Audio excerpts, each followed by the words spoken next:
Ben ritrovati con l'informazione locale di Radio Adige TV e benvenuti a una nuova edizione di TG Daily. Vediamo la prima pagina del Daily Verona, il quotidiano multimediale che arriva ogni sera via email e via WhatsApp. Vi ricordo è gratuito, basta iscriversi. C'è anche il canale Telegram. Aeroporto in treno dal lago e dalla città. Il presidente della Regione Veneto, Luca Zaia, ha annunciato oggi la disponibilità al finanziamento da parte del governo per la progettazione dei collegamenti ferroviari fra aeroporto, Lago di Garda e città di Verona. L'annuncio è stato dato oggi durante l'incontro, l'inaugurazione all'aeroporto Catullo della prima fase, la prima parte realizzata del progetto Romeo è all'80%.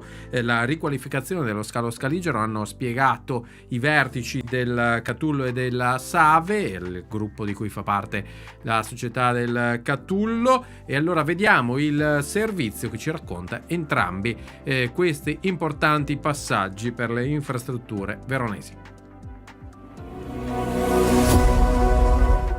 È stata inaugurata questa mattina all'aeroporto Catullo di Verona la nuova area security del progetto Romeo, il grande intervento sul terminal previsto dal piano di sviluppo dello scalo. Il programma di riqualificazione è stato realizzato per l'80%, hanno annunciato i vertici del Catullo SPA e del gruppo Save. Superati a fine settembre i 50 milioni di euro rispetto al costo totale dell'opera, pari a 80 milioni. La nuova area security di ultima generazione entrerà in funzione da lunedì, ma l'inaugurazione è stata anche l'occasione per fare il punto sui lavori e sul futuro dello scalo veronese. Direi che oggi è veramente una bella giornata, noi siamo molto soddisfatti perché come gruppo Save abbiamo sostenuto questo investimento con 2 aumenti di capitale.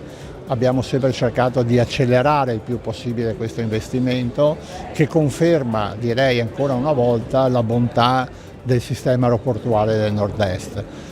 Tra l'altro l'inaugurazione di questo nuovo terminal avviene in un momento in cui l'aeroporto di Verona è quello che all'interno del sistema aeroportuale del Nord-Est cresce di più ed è anche questa una conferma del lavoro che in questi anni abbiamo fatto, qualche volta magari non molto capiti e che però oggi sta dando molti frutti. È un enorme passo in avanti, anzi direi che è una rivoluzione per il territorio perché questo aeroporto sta completamente cambiando volto. Oggi inauguriamo una parte molto importante che è tutta l'area security, l'area degli imbarchi.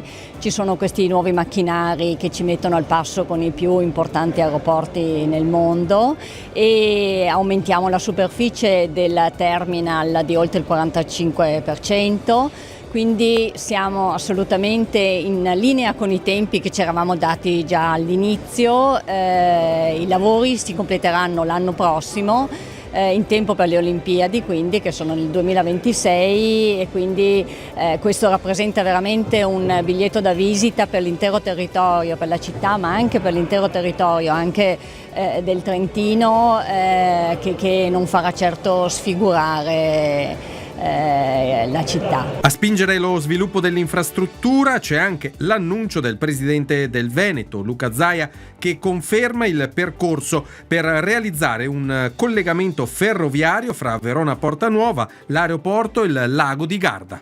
Si sta già realizzando quello tra la stazione di Mestre e l'aeroporto Marco Polo e oggi si va nella direzione di voler realizzare il collegamento del Valerio Catullo su Garda e su Portanova e vi posso già anticipare che sulla progettazione ci siamo e quindi si va avanti, ci vuole il progetto per poi finanziarlo. L'aeroporto Catullo guarda quindi con fiducia al futuro, ma le aspettative del territorio e dei soci sono alte. Mi auguro che davvero sia una tappa e sappiamo però che ce ne sono anche altre e probabilmente che ci vedranno anche discutere e approfondire sugli investimenti e sulle prospettive.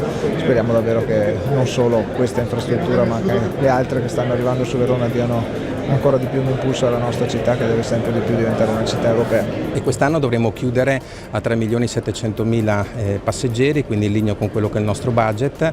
Sappiate che abbiamo continuato ad operare pur con un cantiere così impattante come è quello che state vedendo in questo momento, che non è stato ovviamente semplice, e quindi dall'anno prossimo spingeremo anche di più per raggiungere gli obiettivi. L'obiettivo è fra qualche anno raggiungere i 5 milioni di passeggeri. Noi abbiamo sempre privilegiato una crescita che sia duratura nel tempo e sostenibile nel tempo. Ci sono aeroporti che privilegiano la crescita alla sostenibilità a lungo termine. Io credo che gli aeroporti debbano sì crescere nei passeggeri, ma debbano anche avere un occhio alla sostenibilità economica della loro crescita e quindi avere le risorse economiche per poter investire nelle infrastrutture e negli aeroporti, altrimenti si crea una crescita drogata nella quale alla fine il 90% del valore che si crea è dato alla compagnia aerea e il 10% all'aeroporto, che è una misura a mio avviso squilibrata.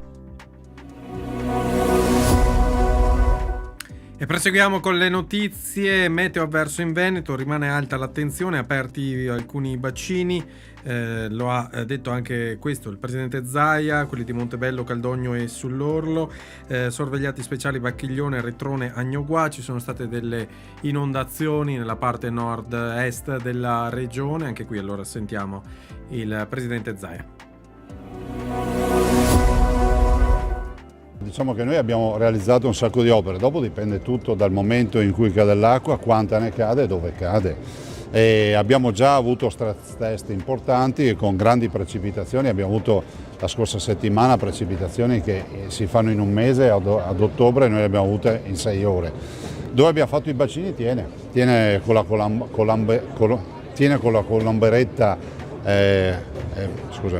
tiene a Monteforte del Pone col bacino che abbiamo realizzato, tiene nel Vicentino con Montebello, con Trissino e molto altro ancora. Insomma, abbiamo messo in lavorazione 23 bacini, 13 sono già operativi, oltre 3.000 opere a tutela del dissesto idrogeologico, quindi abbiamo sicuramente evitato allagamenti importanti nuovamente su Vicenza e molto altro ancora.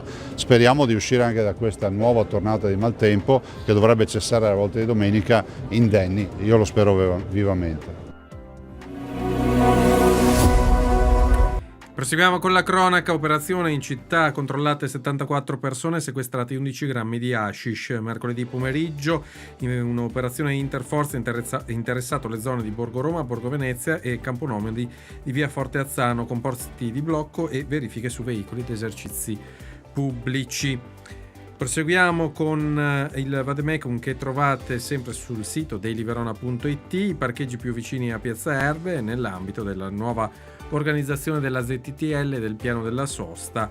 Il Comune di Verona sta diffondendo varie informazioni per chiarire e permettere ai cittadini di muoversi al meglio in città. In provincia, Oppeano, fiamme in un casolare abbandonato, lo stabile era usato come ricovero da persone senza fissa dimora, ma non risulta alcun ferito nell'incendio, vigili del fuoco al lavoro per un paio d'ore ieri pomeriggio. Successo a Bardolino per il 12° Festival Internazionale della Geografia.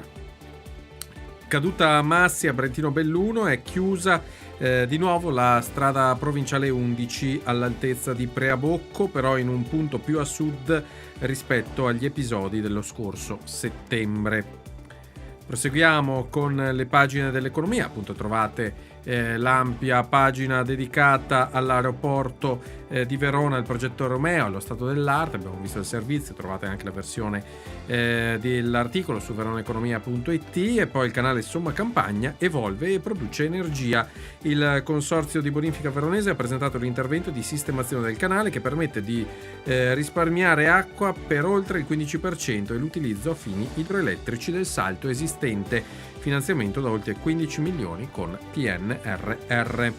Sport, Verona Volley attende Civitanova, l'analisi della partita di coach Stoicev che dice sarà una partita complicata, si gioca domenica sera al Pala GSM AIM.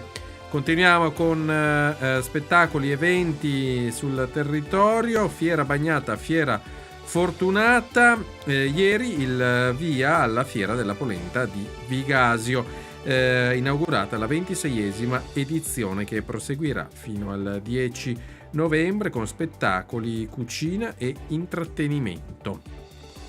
E ancora, come sempre, trovate sul Daily i consigli cosa fare a Verona e provincia questo sabato 19 ottobre. Con questo si chiude l'appuntamento di oggi con il TG Daily. Vi ringrazio per averci seguito. Buon proseguimento con Radio Adige TV e tutti i canali Verona Network.